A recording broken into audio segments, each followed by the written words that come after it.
Hello and welcome to another Excalcast. I'm Phil Darlington and I'm joined today by Wayne Hudson. Now, Wayne Hudson is, if you don't already know, the sports and health editor here at Excalibur, and he wrote an article this past week on the yellow and blue emergency towers. Now, Wayne, could you just explain for those people who aren't quite sure what exactly the yellow and blue emergency towers are? Could you just, briefly explain what they are? The yellow and blue emergency towers are part of something called the Blue Phone security system we have on campus. So those intercoms, also the intercoms that you go into parking lots, are all connected, and you can contact like security services and stuff like that. So if you need help, you press it, it connects to you, and then they'll send security or people to help you out wherever you are. Okay, and is there an official name for these towers or structures, or is they just like what are they? Previously, the intercoms at the parking lots were called help intercoms, and the tower that you see on the front page, the yellow and blue one, were called like the Blue Phone ones. But now, after talking to Rob Castle a couple days ago, they're just all part of the Blue Phone thing. So you can just call them emergency towers or help intercoms. They're basically the same thing. They're all part of the same integrated system. Okay, could you explain how they work, not only for people who have no idea what they are, or for people who want to know how to use them, but just in general? Basically, so the help intercoms at parking lots during the day will connect you to parking services automatically, because just in case there's any issues with that. If there's anything wrong, you need to go to security, they can connect you to security, and after hours it goes straight to security itself. And the emergency towers go straight to like an operator who's there for security station 24/7. And basically, if you get a hold of them, they'll say what's your situation, and they'll send, whether it be security, emergency response, stuff like that, go safe escorts, all that type of stuff they can send to you, or whatever they have at the time to send to you to help you out.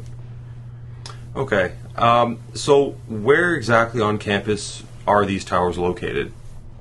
The towers themselves are located across campus. Some of them are relatively close to parking lots, and there's always a help intercom itself at every single parking entrance. But the actual yellow and blue towers are kind of scattered. Some are like by parking lots, some are like by Williams Small Center, some are by Tate.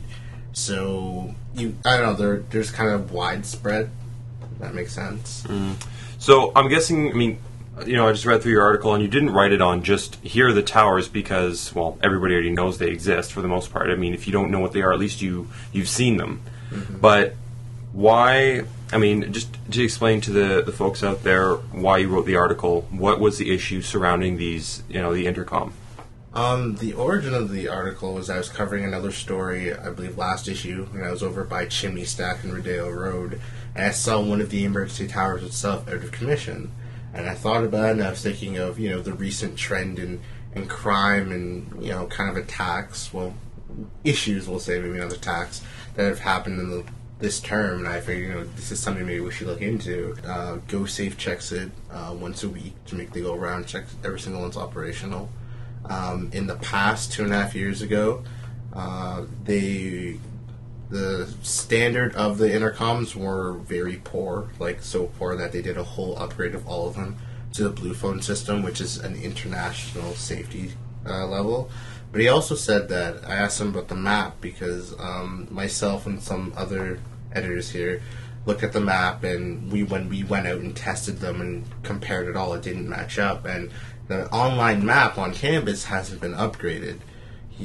With the recent construction all over campus, they laid over the construction stuff, but due to construction, they've had to take some towers out and some intercoms out, and then even put in new ones at other locations. So right now, the online map is wrong. So if you were to go by the online map, maybe you have it printed off in your bag, and you think, where's the tower? Just so I know on my weekly walk to class, it could be wrong. Mm-hmm. You might end up going there, and you're just misled. Mm-hmm. So you said there was a general overhaul. What was the situation like before? Could you just sort of explain, the condition of the towers and what it sort of was upgraded to? He said they were very poor in quality. It was hard to find replacement parts for them, so you could fix them. So some of them weren't even really working that well, or maybe even working at all. And I guess it just, with the high population at York, he said that it just seemed like this is an issue, so they addressed it. Mm-hmm. I guess right now, the current issues, people don't really know. I don't think people know that this is what they do, and also the map. And another thing is, some places, I looked at the map, you notice by some parking lots they have like emergency phones. So they have the help intercom itself, which can connect you to parking services or security directly, depending on the time of day.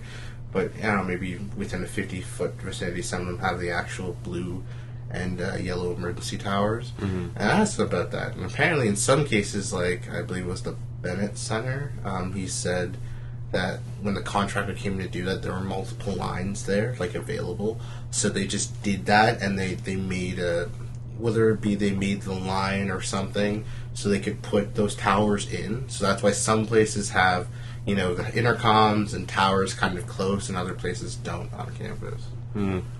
So, based then on the research that you did, what happens when you push one of those buttons? Because some people out there, not many, but there are some who have had to call 911. And for those of you who do know, and for those of you who don't, when you call 911, they usually put you on hold right away. And then when they finally do pick up and start asking you questions, they ask you very specific questions, and they try and keep you on the line. And I've heard quite a bit of frustration with that. But how does it compare? The help intercom from the parking services, we press during the day. It'll kind of dial in for maybe about 5 seconds or so, maybe a little longer, 5 to 8 seconds, I'd say. An automated recording kicks in. This is parking services. This is being recorded or something like that, and it'll connect you to parking services. It rings and someone will answer. After hours, on the help intercoms, you press it, boom, it connects you to the security office, the operator's there in about maybe 6 or 7 seconds. And it's the same thing with the emergency towers after hours, about 6 or 7 seconds, because it dials in and the operator answers and you're there, you're talking to him or her. Yeah, but what exactly do they say on the other end? They say this is an emergency, and they say what's going on? Is there anything I can help you with? And you just explain it to them. They're generally concerned. From one of the test runs I did, they're like, hey, is everything okay? And I said I fell and scraped my hand, and I think I'm okay though. And they're like, oh, we can send someone to you and everything. They seem to be very thorough. Okay. All right. So then you said they were scattered, and not all of them were exactly where the map said they were. Mm-hmm. Why is that? That's partially because of construction. Rob Castle was telling me that with the construction zones, they just overlaid the construction zones on top of the already existing map, instead of altering it to show, okay, this intercom was taken out, this one might have been moved, this one was added. And also, he said because of the sizing of the map, it's kind of skewed, so you might see one over here, but it's really a little bit to the left, a little bit to the right, which makes sense. We do live on one of the biggest campuses in Ontario. But in terms of I believe, what was it? On the original map we looked at, there's 24. And when we went out and field tested every one of them, 5 of them had been removed, and I'm pretty sure 7 new had been added. I think those are kind of big numbers, especially kind of given, no matter what the area, because these towers are placed in areas where students and faculty are going to be, whether it be, buildings or parking lots. So the fact that, it hasn't been updated is a concern, because they don't know. Mm-hmm. You don't know. We just had a shooting a week or two ago. We've had a recent string of issues and events that seem to have been building up. Washroom creeper, Sassel attack, shooting. I think that with all these in mind, not having this updated becomes more of a concern. Mm-hmm. Maybe when things are all fine and dandy, when they're all, everything's good, it's not that big of a concern to know where the maps are. The map's not updated, to know where the towers and everything's located. But when you do have things like this happen, then that's a concern. I mean, even last year, although it was in the village, there was a murder in the village. There are events of crime that happen each and every... Continue. There are crime events that happen each and every year at York. Well, it's safe to say with anywhere things happen.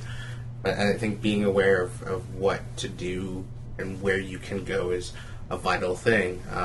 Our copy editor Jeff wrote his editorial this week that we have a big population, a big enough population that we should have our own police force on campus. I mean, hey, we don't have that, but at the very least, I think we should have an updated map where the towers and things that connect us to the police or security that would come to our aid should be updated. Mm-hmm. Whether it be for commuters or people who live on residence, it's just good to know. Mm-hmm.